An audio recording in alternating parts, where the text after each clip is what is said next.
Ok, là c'est bon, on commence. Avant de commencer, permets-moi de raconter une petite histoire drôle pour introduire notre Yep. thématique. C'est ça, D'accord. c'est une histoire c'est un vieux, c'est des vieux, on va dire des vieilles histoires africaines, mais racontées à une version en Ah, 2026. C'est un jeune homme start-up entrepreneur et il demande à un vieux sage d'accord. qu'il a rencontré au bord d'un fleuve et il lui demande est-ce que tu savais qu'une gazelle, chaque matin, elle doit courir plus rapidement que le plus rapide des lions pour ne pas se faire manger et que le lion, Ne pas contrairement à se lui, faire manger. c'est ça, pour ne Mhm. pas se faire manger et que le lion, lui, il doit courir plus rapidement que la gazelle la plus lente pour ne pas mourir de faim. Et le jeune lui a dit, ça c'était vrai à votre temps, c'était vrai à votre temps, le vieux sage, mais nous, à notre temps, ce n'est plus vrai parce que le lion et la gazelle ont maintenant une connexion fibre et un smartphone. Donc aujourd'hui, le vrai challenge, c'est qui va cliquer rapidement sur l'email de phishing avant l'autre pour se faire bouffer. Voilà. Et plus sérieusement, plus C'est très bien adapté à la réalité d'aujourd'hui. exactement, exactement. Donc, je trouve que ça illustre bien notre thématique. Plus sérieusement, l'Afrique Si, si, si, aujourd'hui. si. C'est ça. Aujourd'hui, nos entreprises rugissent, nos innovations sont galopantes, mais dans cette savane digitale, on a un acteur ou un prédateur qui est apparu, les cybercriminalités. Et du coup, on se pose la question, Exactement. c'est ça, on se pose la question, est-ce que la cybersécurité, c'est encore un sujet qui est réservé qu'aux ingénieurs, aux techniciens qui sont dans le domaine, ou c'est un sujet de survie économique pour les entreprises au sein du continent africain? Et pour en parler, si vous venez de nous rejoindre sur l'émission Tech Lab, pour en parler aujourd'hui, on a Eric, que je vais laisser la parole pour se présenter et parler un peu par rapport à son parcours et puis quelles sont aujourd'hui concrètement en une phrase la menace au sein de notre continent. Voilà. D'accord. Merci, étonnant. Alors, je suis Eric Yapo. Okay. Donc, ça fait un peu plus d'une dizaine d'années que je suis dans le domaine de l'IT. Il faut savoir que je n'ai pas commencé en cybersécurité, j'ai commencé en tant que développeur d'applications. Je suis développeur de formation. C'est plutôt une bonne Voilà, chose. donc après, j'ai fait un peu d'administration système. Oui, oui. Après j'ai fait un peu d'administration système avant de réellement rentrer dans la cybersécurité, on va dire, depuis 5 ans maintenant. Okay. Donc, pour parler un peu de la menace au niveau de l'Afrique, la menace, elle est réelle, elle est là, elle est un peu partout. Comme tu l'as dit dans ton introduction, aujourd'hui, on a une digitalisation africaine qui est très accélérée, avec l'adoption du cloud aussi qui est en train de s'accélérer, l'adoption du mobile surtout. Et aussi, aujourd'hui, on a plusieurs États africains, en fait, qui essaient d'accélérer aussi au niveau de la digitalisation des services publics. Donc, ces éléments-là élargissent, en fait, le champ, ce qu'on appelle dans notre jargon la surface d'attaque, c'est-à-dire le périmètre où les cyberattaquants peuvent intervenir, en fait, pour causer du tort aux différentes entreprises. Donc, tous ces éléments-là constituent un vaste champ, en fait, d'attaque pour les cybercriminels. Et sur ce point-là, la cybersécurité a un rôle stratégique en fait à jouer au niveau, que ce soit au niveau des États, des services publics et même du privé également. Ok, super. Merci beaucoup pour cette explication assez bien illustrée. Je propose qu'on entame maintenant le vif du sujet et pourrais-tu nous aider à comprendre quelles sont les attaques les plus fréquentes que subissent les entreprises africaines aujourd'hui?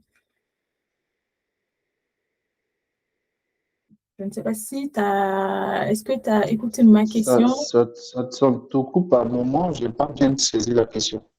Ok, je vais reprendre ma question. Ma question, c'est est-ce que tu peux nous expliquer ou Okay. sinon nous aider à comprendre quelles sont les attaques les plus fréquentes que subissent les entreprises africaines au sein de notre continent aujourd'hui? D'accord. Si je me base en fait sur mon expérience et puis les cas d'incidents de cybersécurité que j'ai eu à traiter, on a trois principaux attaques qui interviennent énormément. Donc, le premier, ça reste le phishing. Le phishing, comme j'ai dit tout à l'heure, on a beaucoup d'adaptations du modèle du mobile par les populations africaines. mais qui malheureusement en fait n'ont pas cette culture cybersécurité ou technologique en fait en termes de comportement numérique, en termes de bon usage du numérique. Donc, ce qui fait que le phishing prospère beaucoup en Afrique. À côté du phishing, on a aussi le ransomware qui aussi cause beaucoup de dégâts dans le privé, comme même aussi dans le public. On en a vu le cas du Sénégal. Est-ce que Donc tu peux aujourd'hui, expliquer, ce qui rend le ransomware beaucoup. est-ce que tu peux expliquer un peu pour les personnes qui ne sont pas forcément dans le domaine et qui ne comprennent pas ce que c'est que le phishing, le rançon, pour qu'ils comprennent un peu de quoi on parle? OK, d'accord. Donc, pour revenir un peu sur le phishing, c'est ce qu'on appelle communément l'ingénierie sociale. Donc, c'est genre quelqu'un qui essaie de vous tromper en griffe, qui vous pousse à faire quelque chose. Donc, de façon concrète, dans le domaine de l'IT, vous allez peut-être recevoir un SMS qui vous promet un bonus ou on vous invite à cliquer sur un lien. Ça peut se faire par mail ou pour ceux qui sont beaucoup plus doués, ils peuvent le faire au contact visuel ou bien par téléphone également. Voilà, donc c'est des techniques en fait où on va vous inciter à réagir rapidement, à donner des informations sensibles le plus rapidement possible ou bien essayer de vous faire peur pour communiquer des informations sensibles. Donc c'est un peu, il y en a plusieurs dérivés, mais globalement c'est un peu ça en fait le phishing. Pour ce qui est du ransomware, c'est le fait en fait que, imaginez, vous arrivez un matin au bureau, vous ouvrez votre ordinateur, vous ne pouvez plus utiliser les fichiers qui sont sur votre ordinateur, on vous demande de renseigner un code. Donc, il y a quelqu'un en fait qui est arrivé à chiffrer le contenu de votre ordinateur. Donc, la personne va vous demander généralement une rançon de payer un certain montant avant de vous fournir le code de décryptage. Donc, c'est ce qu'on appelle le ransomware. Donc, aujourd'hui, en fait, cette technique-là est couplée avec une autre technique qu'on appelle la fuite des données. Donc, avant, traditionnellement, les gens se contentaient juste en fait de chiffrer vos données et puis vous demander de payer une rançon avant de vous donner le code de décryptage. Donc, aujourd'hui, en plus de chiffrer les données, il faut une copie en fait de toutes vos données. Donc, même si quand vous refusez de payer la rançon, vous déchiffrez vos côtés, si vous avez des sauvegardes, par exemple, que vous restaurez, il y a le risque en fait de divulgation de vos informations qu'ils ont copiées. Donc, ça peut être des informations sensibles, des données qu'ils ont pu récupérer. Donc, c'est une technique à double effet, on va dire, donc qui rend cette attaque-là beaucoup plus inquiétante. On a eu le cas en Côte d'Ivoire de Air Côte d'Ivoire récemment, en ce moment de février ou mars, qui ont été victimes de ça. Le dernier aussi, il y a ce qu'on appelle aussi la fraude au président qui arrive beaucoup dans le domaine financier. Donc, l'idée, en fait, c'est de se faire passer pour un directeur, quelqu'un de un gradé, en fait, et pousser quelqu'un à effectuer un virement dans l'urgence pour à payer, à faire un paiement qui à un cyberattaquant sans passer, en fait, par, on va dire, par les process de validation habituels. Donc, comme je l'ai dit, basé sur mon expérience et puis les cas d'incidents que moi-même j'ai eu à gérer, c'est vraiment ces trois-là qui sont beaucoup actifs au niveau de l'Afrique. Ok, super. Merci pour cette topologie qui quand même peut laisser les gens un peu effrayés. Mais ne soyez pas effrayés. On a des solutions à vous proposer à la fin. Donc, voilà.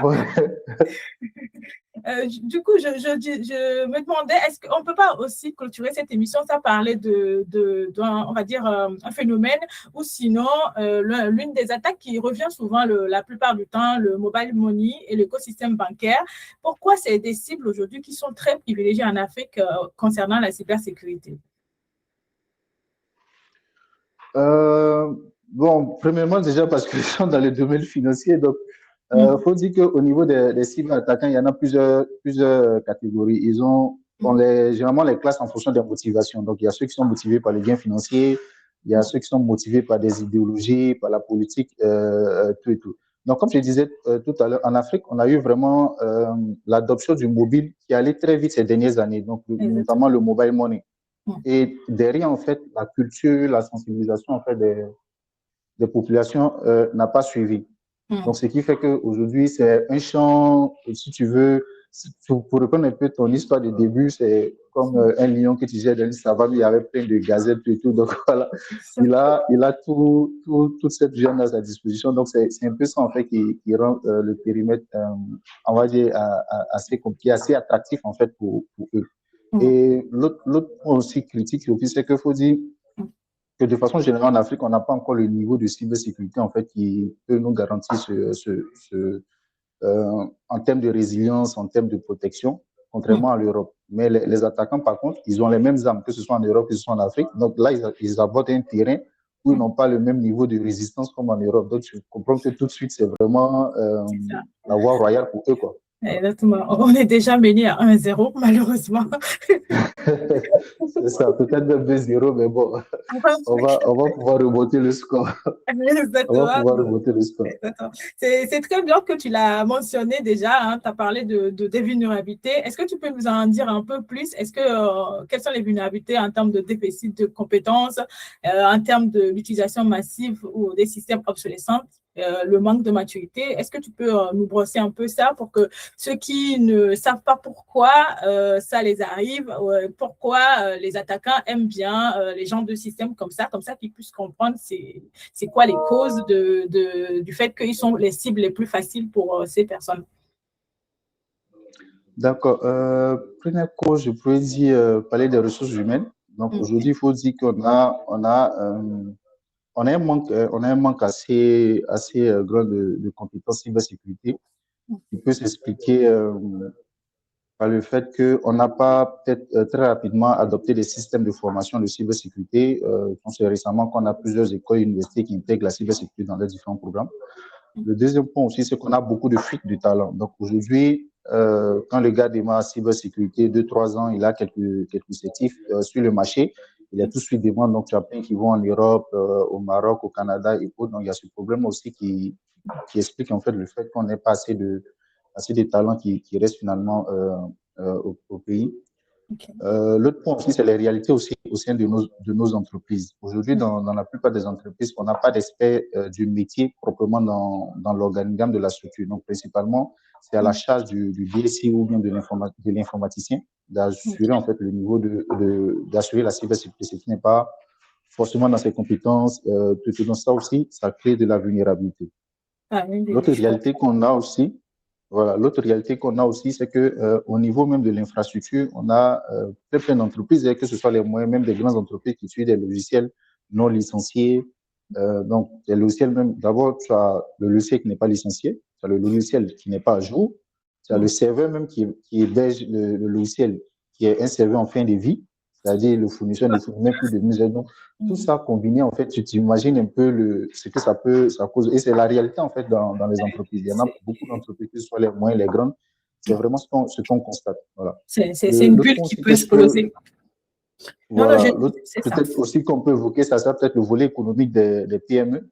Généralement, il n'y a pas de budget dédié à la cybersécurité. Et comme je dis aussi, il n'y a pas de ressources humaines en fait dédiées à la cybersécurité. Donc tout ça mis ensemble, ça crée beaucoup de failles et qui sont principalement en fait ces éléments-là qui sont exploités par les attaquants. Et le dernier point que je vais ajouter aussi, c'est aussi le niveau de sensibilisation en fait du personnel sur les risques et les enjeux de cybersécurité. Ok, super. Je pense j'espère que ça a aidé nos amis qui nous écoutent ou qui vont écouter cette émission. Je l'espère aussi. Et voilà. Maintenant on a bien cartographié les vulnérabilités spécifiques, le paysage des attaques cybersécurité. La prochaine étape qu'on va faire ou qu'on va vous expliquer, c'est de faire comprendre aux dirigeants pourquoi ils doivent investir dans la cybersécurité. Et ma première question, c'est pourrais-tu nous illustrer à travers un exemple concret quel est le coût de l'innovation aujourd'hui quand une entreprise refuse d'investir dans ce domaine-là ou ne veut pas forcément investir?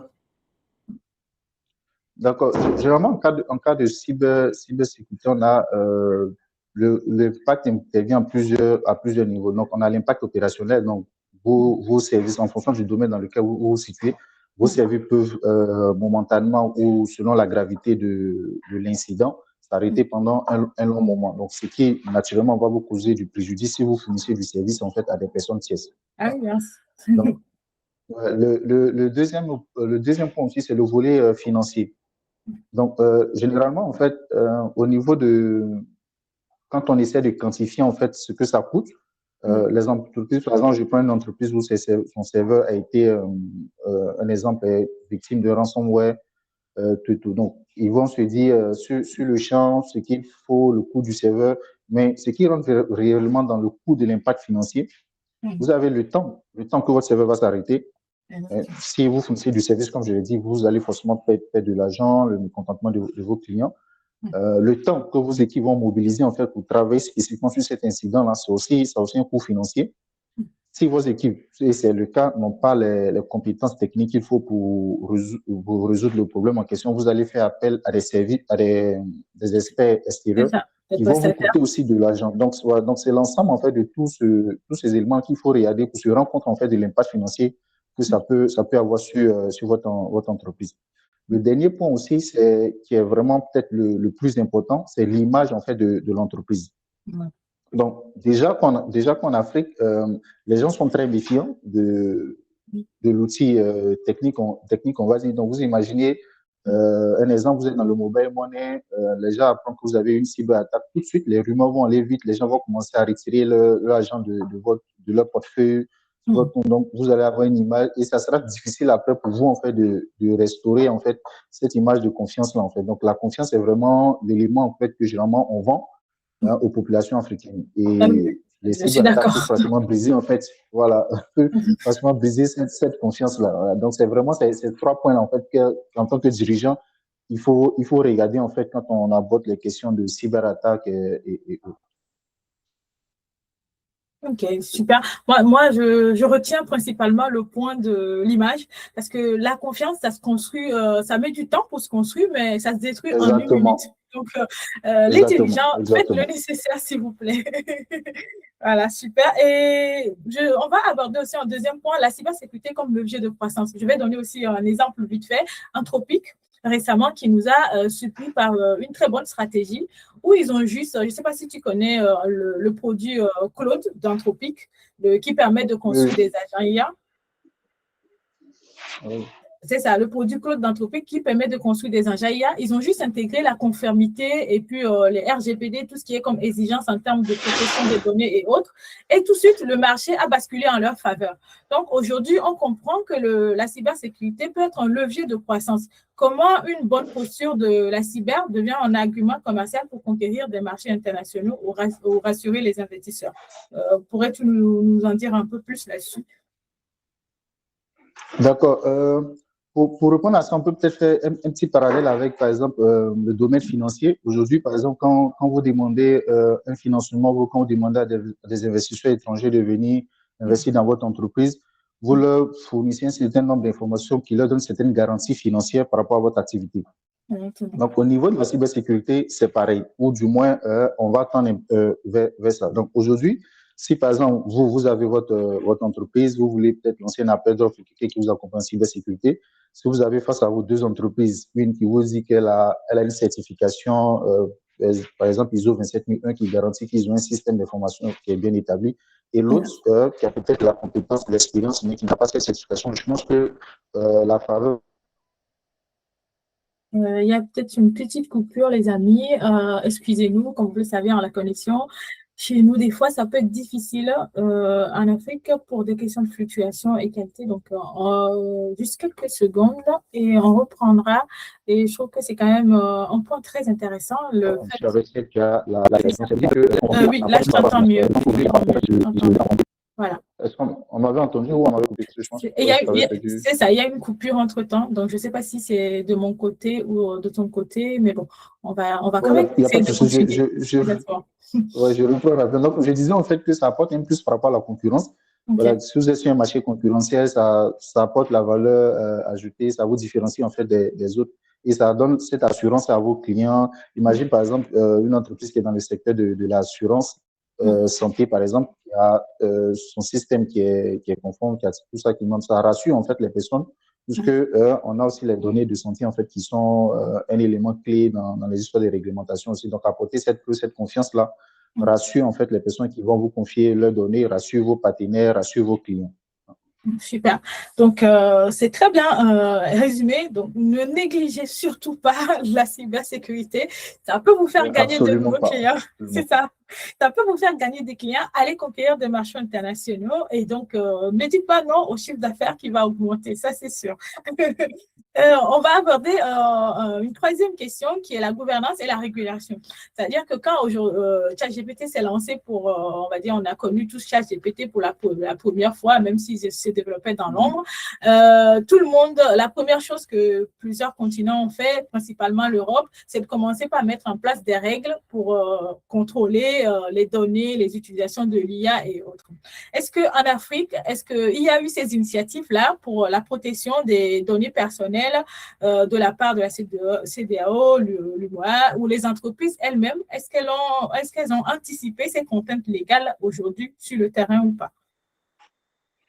Ok, donc pour répondre à la première question, oui, de plus en plus, je pense que si vous suivez un peu l'actualité, vous allez voir qu'il y a pas mal de pays africains aujourd'hui qui se sont dotés d'abord de lois sur la protection des données à caractère personnel.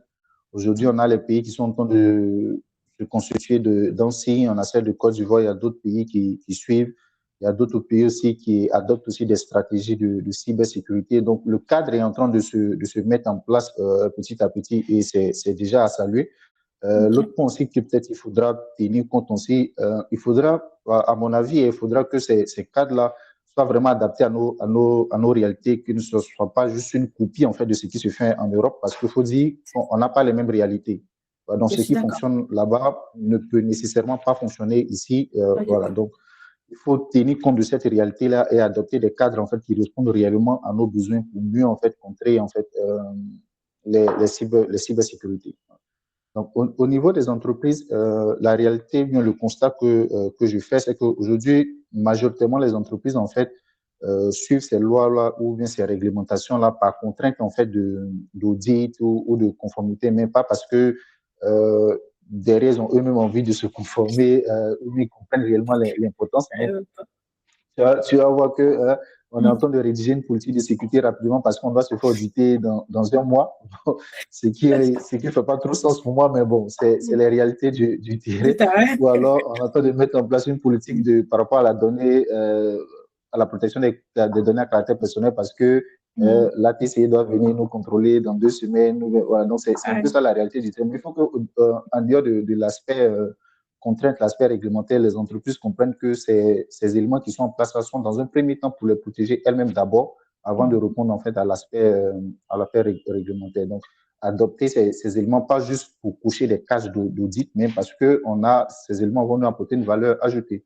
Donc aujourd'hui, il faut que en fait, tout ce qu'on fait comme investissement IT, investissement cybersécurité, soit guidé par notre politique de sécurité qu'on a établie nous-mêmes.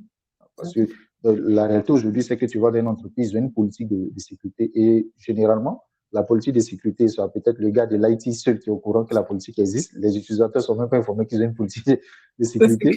Le gars de l'IT, malgré qu'il a sa politique de sécurité, il fait des investissements, il fait des installations de solutions de cybersécurité qui n'ont rien à voir avec ce qui est défini dans sa politique. Donc, il comprend que la politique est là juste en fait pour dire que ouais, on a une politique de sécurité et ça, il faudrait que les choses en fait changent à ce niveau, que les gens comprennent en fait pourquoi ces éléments-là sont définis, ont été mis en place.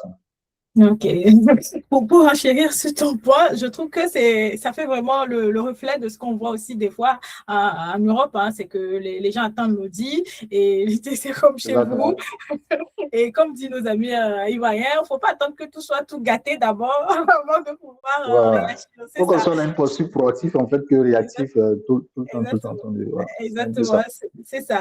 Maintenant qu'on est tous conscients, grâce à toi, les défis, on va dire les challenges, les problèmes à résoudre, on va explorer un peu les pistes de solutions parce qu'on ne va pas laisser nos amis sans proposition de solutions concrètes, en tout cas, pour faire face à tout ce challenge qui s'avère en tout cas énorme, mais qui est possible de réussir si on met bien les bonnes choses en place. Donc, est-ce que tu pourrais, par exemple, prendre l'exemple d'une PME ou d'une grande entreprise africaine qui part de zéro, proposer un plan d'action pour un budget limité?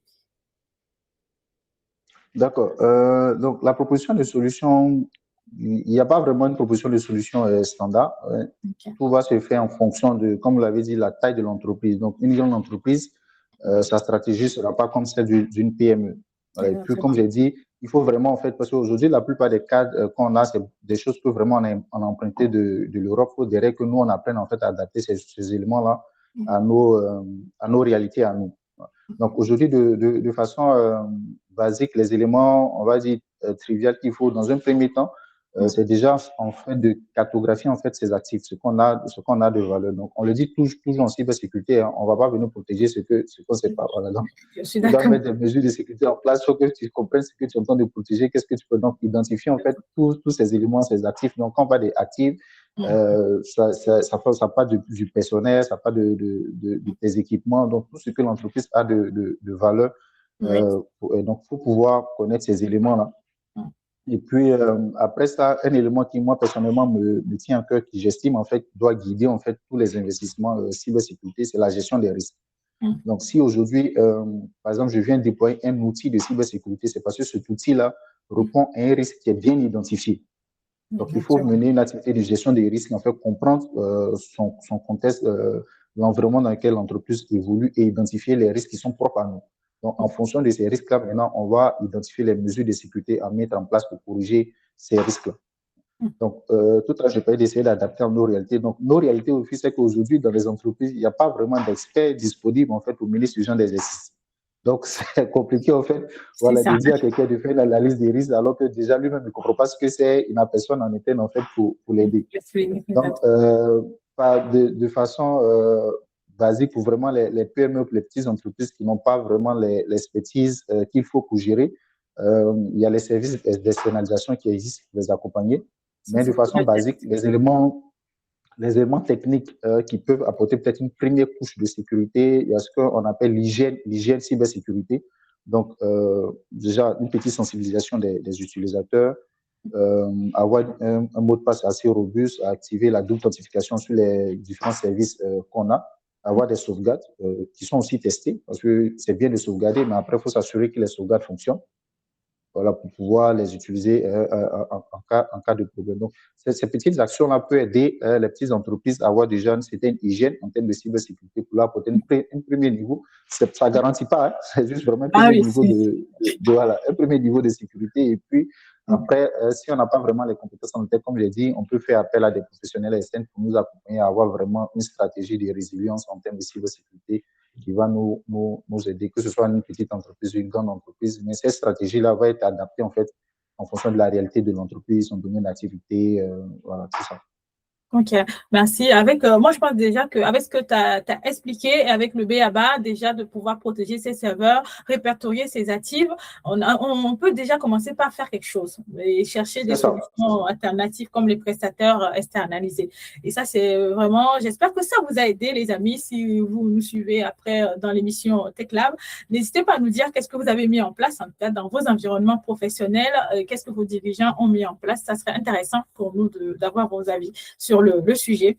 Et on va aussi parler de l'IA, parce que, comme on le sait tous, hein, c'est un peu l'élément qui est dans toutes les sauces actuellement. Ouais. Et on se dit que, comme tu l'as bien énuméré, on a des problèmes par rapport à des ressources, parce que quelqu'un qui ne comprend pas ce qu'on lui demande en termes d'analyse de risque, ça va être difficile pour lui de savoir comment protéger ou résoudre le risque. Et ça, est-ce que l'IA peut aider aujourd'hui? Quel est l'impact de l'intelligence artificielle? Est-ce que c'est une menace ou une opportunité pour la cybersécurité en Afrique? D'accord. Aujourd'hui, l'IA adopte cette double casquette d'opportunité en même temps de menace, on va dire, parce que ça aide dans les deux camps. Quand je parle des deux camps, je parle des cyberattaquants et puis de ceux qui font la défense. Donc, aujourd'hui, au niveau des attaques cyber, l'IA apporte une grande contribution. Je pense qu'en début, j'avais parlé du phishing. Avant, par exemple, pour reconnaître un mail de phishing, on disait de regarder les fautes d'orthographe, comment est-ce que les phrases sont écrites. Aujourd'hui, avec l'IA, ça fonctionne plus parce qu'avec l'IA, le gars peut écrire un test qui est parfait, zéro faute. Voilà. Donc, l'autre aspect aussi, avant, par exemple, quand on doit mener une attaque, par exemple, il y a les phases de reconnaissance, les phases d'identification. Donc, c'est des choses en fait qui pouvaient peut-être prendre des semaines, voire des mois pour des attaques beaucoup plus sophistiquées. Aujourd'hui, avec l'IA, c'est des choses que on peut te faire en quelques heures ou en quelques jours tout au plus. Donc, ça apporte une certaine accélération en fait dans les attaques. Okay. Donc, le bon côté au niveau de la défense aussi, c'est que l'IA aussi aide aussi à identifier aussi rapidement, avant pour détecter une intrusion. ça peut te prendre du temps. Aujourd'hui, avec l'IA que la plupart des constituants intègrent dans les outils de cybersécurité, donc ça permet de gagner du temps, de gagner en temps, et puis aussi apporter une certaine sorte de réaction automatique pour des tâches assez basiques. Voilà. Donc l'IA continue d'évoluer. Aujourd'hui, il y a un entreprise qui a sorti un outil qu'ils ont jugé trop dangereux pour le public, qu'ils ont dû retirer. Donc, c'est pour montrer un peu le niveau d'impact que l'IA peut avoir, mais l'impact, elle est des deux côtés. Elle aide les attaquants à aller vite, elle aide aussi les équipes de défense à répondre rapidement, à anticiper. Et puis, elle peut aider aussi dans les cas, en fait, d'analyse de certaines cyberattaques pour comprendre les nouvelles techniques qui sont utilisées et adapter les solutions en fonction. Ok. Je pense que tu l'as bien, en tout cas, illustré avec des exemples concrets. Aujourd'hui, l'IA, c'est comme un couteau à double tranchant. Hein. Ça peut aider l'adversaire comme vous aider aussi. Donc, à vous de l'utiliser à votre avantage, bien sûr, de manière bien aiguisée. Voilà. Et du coup, on va dire que souvent, quand on parle de la cybercriminalité et de la cybersécurité, le terme qui revient ou la phrase qui revient souvent, c'est la sensibilisation des employés. On dit que les employés, c'est la première ligne de défense. Est-ce que c'est vraiment, c'est une vérité absolue ou c'est la sensibilisation des employés, c'est pas le seul, on va dire, facteur important quand on veut mettre en place une politique de sécurité? Oui, c'est un élément important. Bien évidemment, c'est pas le seul élément qui garantit en fait une sécurité assez poussée, mais c'est, comme on le dit, les utilisateurs en fait sont l'élément d'entrée en fait. Donc, ils sont, on dit, si tu veux, l'interface entre ton réseau interne et puis l'extérieur. Donc, ils constituent un élément clé en fait dans cette chaîne de lutte là qu'il faut prendre en compte. Donc, avant de répondre à ça, je vais expliquer un peu la notion d'utilisateur. Parce que très souvent, quand on dit sensibiliser les employés, on pense principalement aux utilisateurs standards. On oublie d'inclure, parce que pour moi, il faut inclure les équipes IT et il faut y inclure aussi les dirigeants. Donc, il faut entendre par employé, en fait, tout le monde. Parce que très souvent, le constat que tu fais, c'est que les équipes IT estiment qu'ils n'ont pas besoin de cette sensibilisation. Mais en réalité, il faut que le contenu, en fait, du programme de sensibilisation soit adapté en fonction de chaque public. Parce que la façon dont tu vas sensibiliser un IT n'est pas de cette même manière que tu vas sensibiliser, en fait, un utilisateur final ou un dirigeant. Donc, il y a cette nuance-là qu'il faut prendre en compte quand on essaie d'établir, en fait, les programmes de sécurité. Okay. Donc, comme je l'ai dit, pour conclure, l'utilisateur, que ce soit là, je prends tout le bloc, reste en fait un élément clé, on va dire notre première ligne de défense en fait dans cette lutte contre les cyberattaques. Donc, avoir des utilisateurs qui sont sensibilisés, qui comprennent ces enjeux-là, vous apportez une certaine assurance en termes de défense et de résilience en cybersécurité. Okay. Ok, super. Je pense quand même que tu as très bien expliqué ça, parce que la plupart du temps, moi, quand je travaille sur les projets IT, c'est l'erreur que fait des entreprises. Hein. Ils ont la même formation pour les équipes IT, pour les utilisateurs finaux, pour les autres équipes. Et ça ne marche pas. Donc, ça serait intéressant que vous preniez ça. Il faut pouvoir adapter en fonction de… C'est très important. C'est ça. Et on a vu aussi tout de suite dans tes explications, dans tes propos, qu'on manque de culture cyber en Afrique. Est-ce que, comment on peut faire, ou sinon, comment on peut, ne serait-ce que mettre les premières pierres pour poser la base, pour construire une véritable culture de cyber dans les équipes africaines? Pour répondre à ça, je pense que tu l'as bien illustré en introduction quand tu as pris ton histoire d'introduction. Il faut en fait adapter en fait les réalités cyber à nos réalités à nous pour que cela reste en fait dans l'esprit des gens. Parce que quand tu viens, tu dis à un utilisateur en fait que ton mot de passe doit être long, ton mot de passe doit être assez complexe, tu ne dois pas utiliser le même mot de passe sur plusieurs comptes. Lui, ici, il ne connaît pas, il ne comprend pas la menace, c'est pas ce qui se passe. Il a besoin de comprendre en fait pourquoi est-ce qu'il doit faire ça. Donc, il faut pouvoir expliquer par des cas concrets, il faut pouvoir mettre en place. Je travaille dans une organisation, par exemple, ils ont leur programme de cybersécurité, ils l'ont constitué sous forme de série. Donc, ils ont constitué des vidéos avec des acteurs, hein, des vidéos de 5 minutes en moyenne. Mais à la fin de chaque vidéo, il y avait un message de sensibilisation, peut-être sur le mot de passe, sur l'utilisation du VPN, sur l'utilisation des emails à la fin de chaque. Comme c'est fait sous forme de film, ça Oui. captivait en fait les utilisateurs. Et chaque semaine, chacun était curieux, chacun était pressé en fait de connaître la suite de l'histoire. Donc, c'est des petites techniques en fait qui peuvent aider vraiment à ce que les gens gardent en fait cette notion-là à l'esprit. Il faut pouvoir innover en fait dans la manière de sensibiliser, adapter ça aux réalités des gens. Ok. Bon, je trouve quand même que c'est une très belle initiative hein, de mettre ça en série. Ça, surtout, ça peut capter nos utilisateurs, nos jeunes utilisateurs. Et pourquoi pas diffuser des programmes comme ça à la télé pour éduquer l'ensemble de la population parce que personne n'est à l'abri des cybercriminels. Donc, ce serait bien que tout le monde ait le minimum de quoi se défendre. Voilà. Et on va dire qu'on a maintenant bien compris que le numérique, il n'y a pas de risque zéro. Le risque zéro n'existe pas. Mais heureusement, notre marge de progression et nos talents sont sur le continent. Au moins, on va dire, c'est infini. Donc, misons plutôt sur le fait de faire les bonnes choses, de mettre en place les bonnes pratiques et sensibiliser les gens qui sont concernés. Et avec un peu de chance, on pourra réussir ce challenge qui s'avère en tout cas très, très, très coriace si on ne s'y connaît en rien du tout concernant la cybersécurité. Et c'est ça. On va quand même terminer sur une note positive pour ne pas effrayer les gens par rapport à ce qui les attend. Donc, il n'y a pas de souci. C'est ça. On va faire un jeu en 3 questions. Et tu peux répondre par vrai ou faux et expliquer ou renchérir si tu veux avec des exemples ou des propos. La première question, c'est Eric, dans votre riche carrière de manager sécurité sur le continent, est-il vrai ou pas de dire que la majorité des cyberattaques complexes que vous avez dû gérer auraient pu être évitées par un simple mot de passe robuste ou une double authentification?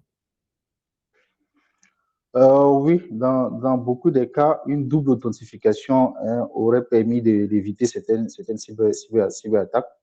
Donc, en fait, ce que je vais ajouter à ça, c'est que la réalité, en fait, la plupart des cyberattaques qu'on a, ce ne sont pas vraiment des cyberattaques, en fait, qui sont basées sur des scénarios ultra complexes qu'on a l'habitude de le voir dans les films américains. Parce que, comme j'expliquais au début, on a un niveau de vulnérabilité tellement large que on facilite en fait la tâche aux cyberattaquants qui n'ont pas fourni assez d'efforts.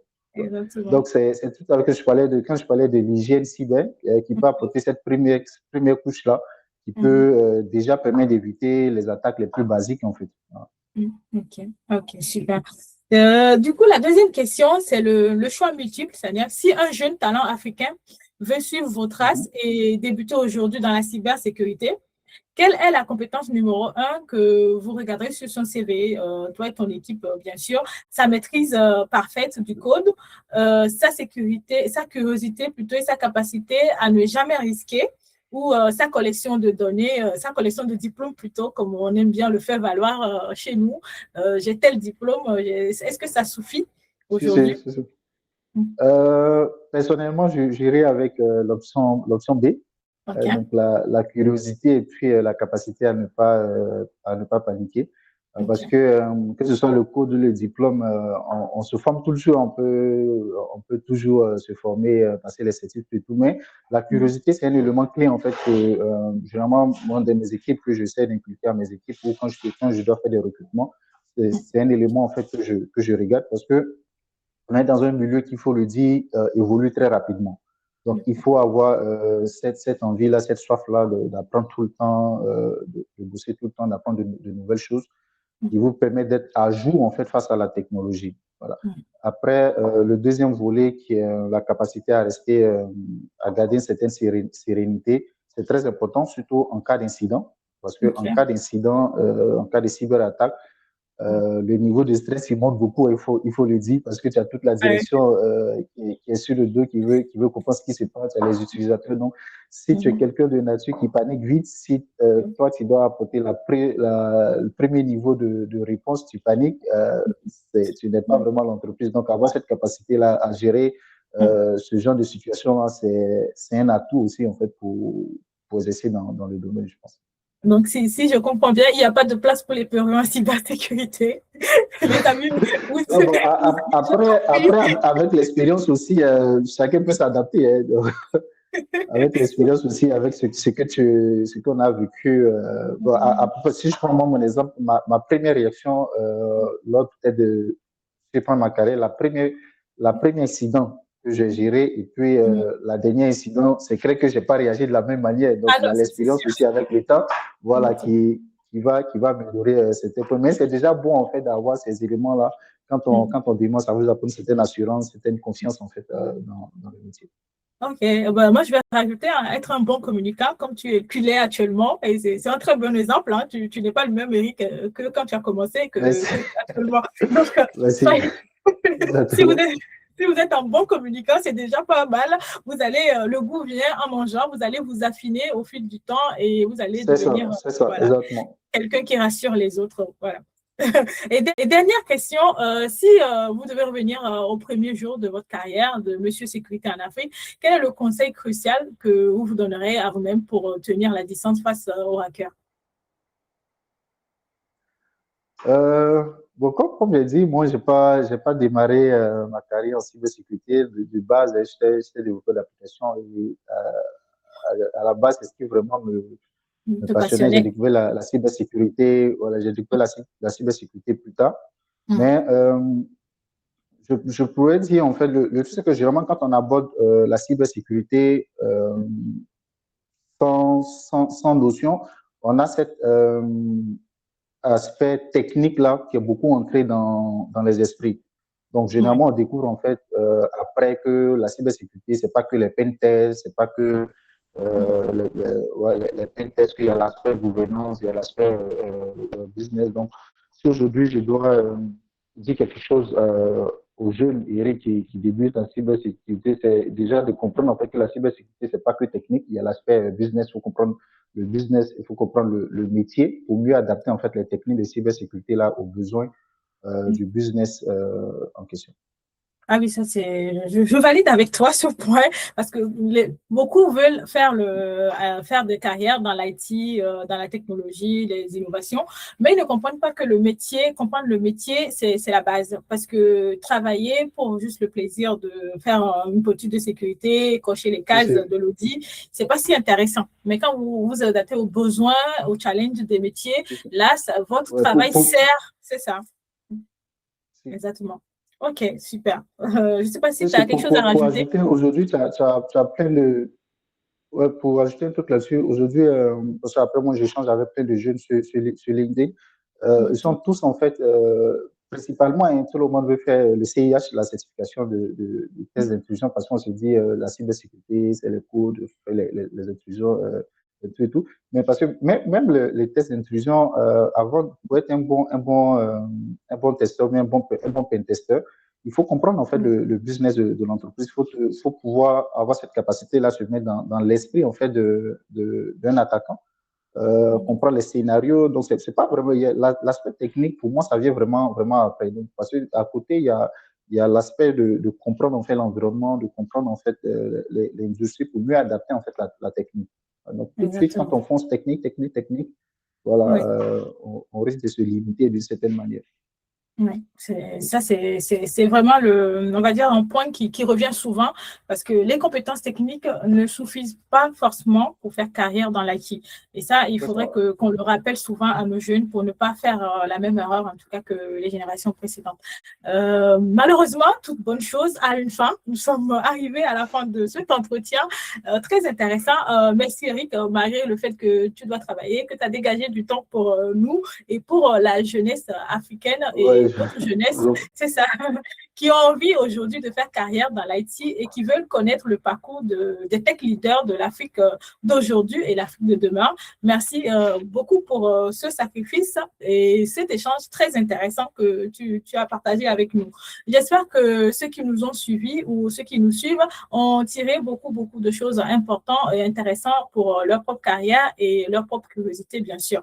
Pour message, est-ce que tu as un message ou un mot-clé à destination des directeurs généraux, des jeunes qui veulent se lancer dans la tech ou qui s'intéressent à la cybersécurité par rapport à leur entreprise ou leurs besoins?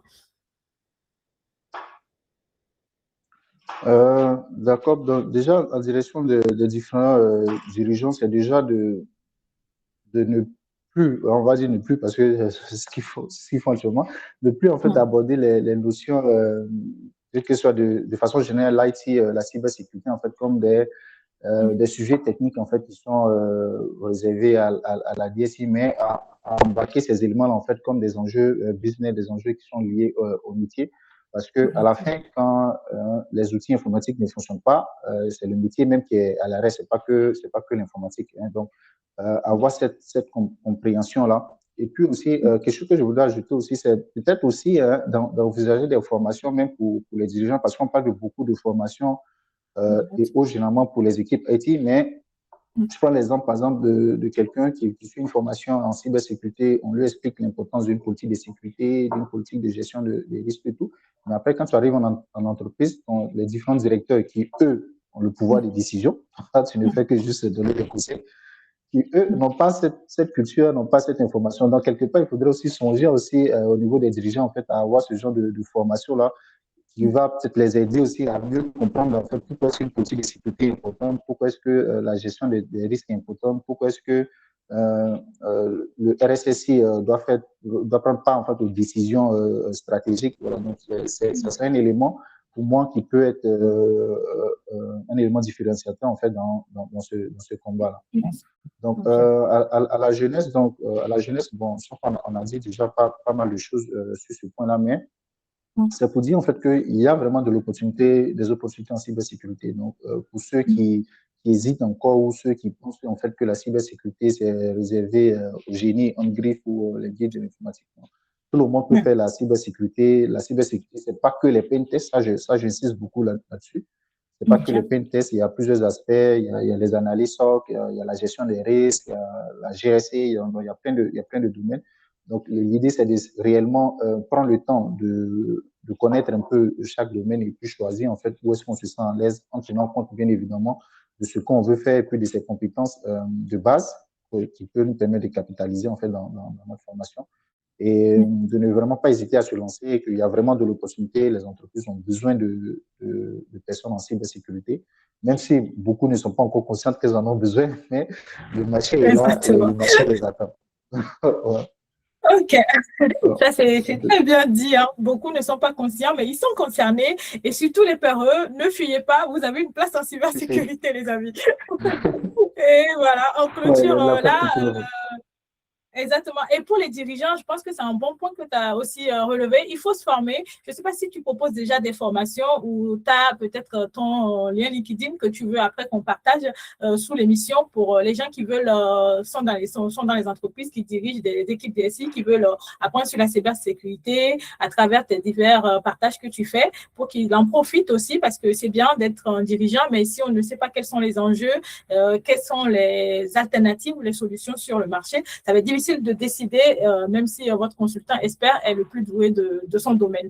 Et voilà, on va clôturer sur cette phrase et on va remercier en tout cas tous les jeunes qui vont aussi voir cette émission de pouvoir qui va les motiver en tout cas de pouvoir aller se challenger, se frotter à ce domaine de l'IT qui est très passionnant, la cybersécurité. Et à bientôt pour une nouvelle émission. N'hésitez pas à nous dire quels sont les leaders tech de demain de l'Afrique d'aujourd'hui que vous voulez rencontrer au sein de cette émission Tech Lab. Merci Eric. D'accord, merci à toi et à plus. Bye bye. À plus, bye bye. Donc,